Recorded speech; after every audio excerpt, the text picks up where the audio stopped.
ఓం విఘ్నేశ్వరాయ నమ. ఓం శ్రీ సరస్వతీదేవియే నమ. ఓం శ్రీ గురుభ్యో నమ. శ్రీ గురుచరిత్ర 52వ అధ్యాయం. అంతవరకు ఎంతో ఆసక్తితో శ్రీగురుని లీలలు వింటున్న నామధారకుడు ఈసారి సిద్ధముని కథ ముగించిన తర్వాత కూడా ఏమీ మాట్లాడకుండా నిశ్చేష్టుడై ఉండిపోయాడు. నఖశిఖ పర్యంతము కించిత్తైనా చలనం లేకుండా శిలాప్రతిమలా ఉండిపోయాడు. అతని శరీరమంతా వెంట్రుకలు నిక్కబడుచుకొని ఉన్నాయి. చెమట బిందువులు నిలిచాయి. అతని శరీరమంతా కంపించిపోతుంది. అతని ముఖంలోని భావమంతా పూర్తిగా మారిపోయి అతని కన్నుల నుండి సంతతధారగా ఆనంద బాష్పాలు కారుతున్నాయి. ఈ 8 విధాలైన భక్తిభావాలతో అతడు సమాధ స్థితిలో ఉన్నాడని గ్రహించిన సిద్ధముని లోకహితం కోరి అతనిని మేల్కొల్పాలని నిశ్చయించుకున్నారు. అతని శరీరాన్ని తమ చేతితో నిమిరి వాత్సల్యంతో ఆలింగనం చేసుకొని ఇలా అన్నారు: శిష్యోత్తమ నామధారక, లేనాయన, నువ్విప్పుడు ఈ సంసార సాగరాన్ని దాటి పరమానందంలో నిమగ్నుడవయ్యావు. శ్రీ గురులీలామృతం పానం చేసి శ్రీ గురుచరణ కమలజానమనే సహజ సమాధిలో నిలిచిన నామధారకుడు ఆ తన్మయత్వంలోనే శ్రీగురుని ఇలా స్తుతిస్తున్నాడు: స్వామి, అత్యంతులైన మిమ్మల్ని ధ్యానించేది ఎలా? సర్వగతులైన మిమ్మల్ని ఎక్కడికని ఆహ్వానించేది? ఈ విశ్వానికే ఆశ్రయమైన మీకు ఆసనం సమర్పించేదెలా? తీర్థక్షేత్రాలకే పవిత్రత చేకూర్చగల మీ పాదపద్మాలను దేనితో కడిగేది? విశ్వకర్తవు సర్వకర్తవు అయిన మీ చేతులకు అర్ఘ్యం ఎలా సమర్పించేది? సప్త సముద్రాలనే కాక ఈ విశ్వాన్నంతటినీ కడుపులో దాచుకున్న మీకు ఆచమనాన్ని ఎలా సమర్పించగలను? శుద్ధ సత్వ స్వరూపులైన మీ స్మరణే లోకాలను పావనం చేస్తుంటే మీకేమని స్నానం చేయించేది? ఆకాశమే శరీరంగా గల మీకు నేను సమర్పించదగిన వస్త్రమేమున్నది? చతుర్ముఖుడైన బ్రహ్మదేవుణ్ణి సృష్టించిన మీకు యజ్ఞసూత్రం వలన కలిగే లాభమేముంది? సర్వజీవుల తాపాన్ని హరించగల మీకు గంధలేపనమేమి చేయగలదు? ఇచ్చలేని మీరు ఏ పూలు సమర్పించి ప్రీతినునర్చగలను? స్వయం సంతుష్టులు ఆత్మానంద స్వరూపులైన మీకు నేను సమర్పించదగిన ధూపం ఎక్కడుంది? స్వయం ప్రకాశకులు జ్ఞానజ్యోతి స్వరూపులైన మీకు నేను దీపం సమర్పించటమెలా? జగత్పోషకులైన మీకు నేనే నైవేద్యం ఇవ్వగలను? నిత్యసుముఖులైన మీకు తాంబూలం వలన ప్రయోజనమేముంది?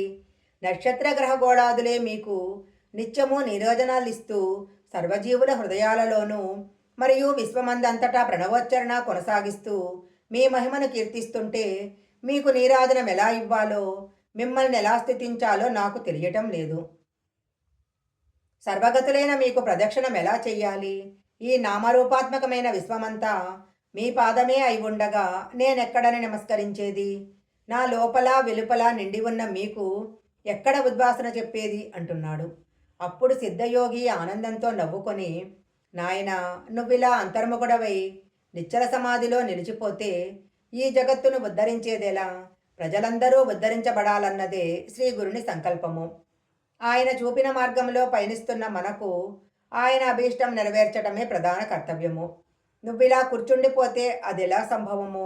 కనుక నువ్వు మేల్కొని శ్రీ గురుచరణాలను స్మరిస్తూ శాస్త్రవాక్యాలను అనుసరిస్తూ ఈ ప్రపంచంలోనే జీవించాలి అని చెప్పి అతనిని మేల్కొల్పారు. నామధారకుడు కన్నులు తెరిచి సిద్ధముని చూసి, స్వామి దయామయ విశ్వాధార, ఈ సంసార సముద్రాన్ని భద్రంగా దాటించగల నౌక వంటివారు మీరు. నా పాలిట శ్రీగురుడు మీరే అని ఆయనకు సవినయంగా నమస్కరించాడు. సిద్ధయోగి సంతోషించి, నాయన, శ్రీ గురు కథా శ్రవణమందు నీకిట్టి శ్రద్ధ శాశ్వతంగా నిలుచుగాక. ఈ గురుచరిత్ర నిత్యపారాయణ చేస్తూ ఉంటే ఇహపరాలు రెండూ కూడా సిద్ధిస్తాయి. ఒక శుభముహూర్తాన నువ్వు పారాయణ చేసే స్థలాన్ని శుద్ధి చేసి రంగవల్లులతో అలంకరించి అక్కడ కూర్చొని మొదట దేశకాలాలను స్తుతించు. తరువాత శ్రీగురునికి మానసోపచార పూజ చెయ్యి. పారాయణ సమయంలో మౌనం పాటిస్తూ మనోవికారాలను శమింపజేసుకో. అప్పుడు దీపం పెట్టి గురువుకు పెద్దలకు మనసా నమస్కరించు.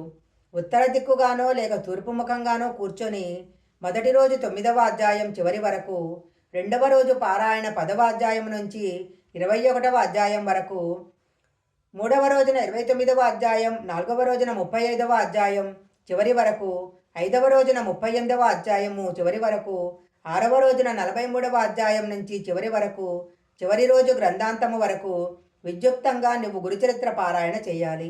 తరువాత నైవేద్యం పెట్టి సాష్టాంగ నమస్కారం చేయాలి. సప్తాహ పారాయణం చేస్తున్నంత కాలం భూమిపై నిద్రించటమే మంచిది. అది పూర్తయ్యాక యథాశక్తి బ్రాహ్మణులకు భోజనం పెట్టి దక్షిణ తాంబూలాలతో వాళ్ళను సత్కరించాలి. ఇలా నిర్లిప్తంగా శ్రీ గురుచరిత్ర పారాయణ చేస్తే తప్పక గురుదర్శనం అవుతుంది. ఇలా చేస్తే సాటి వారందరూ కూడా ఆ భగవంతుని సేవించుకోగలుగుతారు. శ్రీ దత్తాయ గురవే నమః. శ్రీపాద వల్లభాయ నమః. శ్రీ నృసింహ సరస్వతే నమః. శ్రీ గురుచరిత్ర 52వ అధ్యాయం సంపూర్ణం.